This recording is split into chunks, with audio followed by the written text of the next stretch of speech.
Scott Burnside, ESPN.com, alongside Frank Provenzano, longtime NHL executive, here to join Team ESPN as we head into the trade deadline period.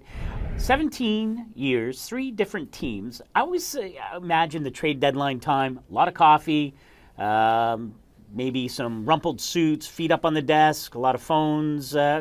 Take us inside an NHL trade deadline war room. Yeah, I mean, when I first started, it was with the Vancouver Canucks and Pat Quinn. So, you know, the two things that maybe were different, there was a lot less Twitter then. I had a lot more hair, and there was a lot more cigar smoke. I was just going to say, I bet you had to have your clothes dry cleaned maybe after being around Pat. Absolutely, and my trade deadline resulted in like a $50 dry cleaning bill for me at that time. Him and Rick Lee. Of course. When the group is together like that and you're identifying assets, I mean, is it like a draft preparation? I mean, is there a board where you, as a team, will highlight players that you think will fit? Do you highlight the potential assets that you would send to acquire a player and sort of highlight them on a board? Or what's it physically like in most Yeah, teams? I mean, you're looking at your team and where you've defined your needs are, and you sort of, you have those empty boxes that you're trying to either upgrade or fill, and then you've identified the players that are available that are potential options, and then you identify the costs that are associated with each.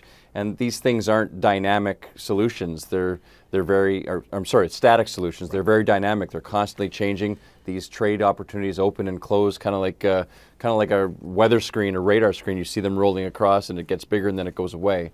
And so you always have to assess what the cost is, how long that opportunity is going to be there, and when, sort of what your strike price is.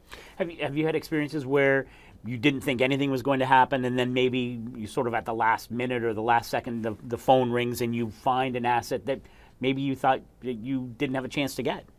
It's interesting. We talked about Vancouver, and one of my first trade deadlines there was literally 8 minutes to go in the deadline, and the phone rings, and it was the Pittsburgh Penguins, and they were looking to get some toughness and size, and so they asked if we would be interested in trading a player by the name of Alex Stoyanov.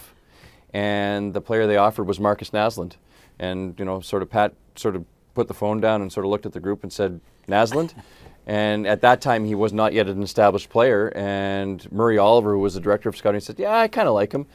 They made the trade, and obviously, that was not a trade that was worked on for days or weeks.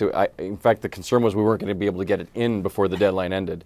Well, and you ended up with a player who became one of the most influential players in franchise history, I would argue. Iconic. Yeah. Exactly. Before we close then, is there an anxiety level as time goes on, and maybe you've been chasing an asset and you find out that the asset goes somewhere else, or there is a pivotal need that as an organization you've identified, and if you feel that you're not going to be able to fill it, is there a high anxiety level? I mean, is it a high stress time?